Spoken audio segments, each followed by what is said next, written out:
Xo'p, yoqani bichayotganda nimaga e'tibor beramiz qizlarjonlar? Mana manbit, demak mana bu bichash. Bu bizani o'sha o'rta markazimiz hisoblanadi. Bu esa ichiga qayriladigan padbordini hisoblaydigan bo'lsa, bunday qilib qayiltirib olamiz. Demak, yoqamiz mana shuni o'rtasiga kelish kerak. Tushuntira oldimmi? Mana shuni mo'ljal qilib har doim o'lchaysizlar. Ikki buklagan holatida. Xo'p, 26,5. Mana biz hozir yoqani uzunligini bilib oldik. 26,5. Mana biz 4 qavat mato oldik. Endi biz yoqamizni kengligini olamiz.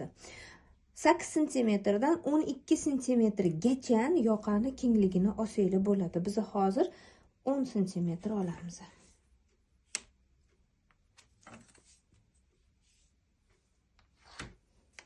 Va buklov tarafdan tepaga 2,5 cm chiqamiz. Endi bizani yoqamiz bor edi 26,5, to'g'rimi?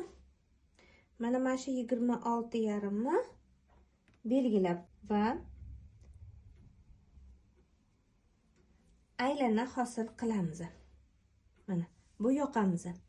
Endi qaranglar, ozgina uchliroq bo'lishini xohlayotgan bo'lsangiz, mana manba chiqqan joylardan 2 cm gina nima qilar ekanmiz? Uchburchagini keltirib qo'yamiz. Va bir narsa esingizdan chiqmasin qizlarjonlar, chizib bo'lgandan keyin mana manbitda tekshirib olinglar. Tekshirib olinglar, 26,5 chiqsin. Agar yana ham uchliroq xohlayotgan bo'lsanglar, mana bu yoqani kengligini 3-4 cm gacha kengaytirishingiz mumkin. Bu o'zingizlarning xohishingiz. Yoqani qanchalik mana bunaqa uchli bo'lishini xohlayotgan bo'lsanglar, bu mana manbatga qarab kengayveradi. Men hozir yoqamni mundoqroq qildim.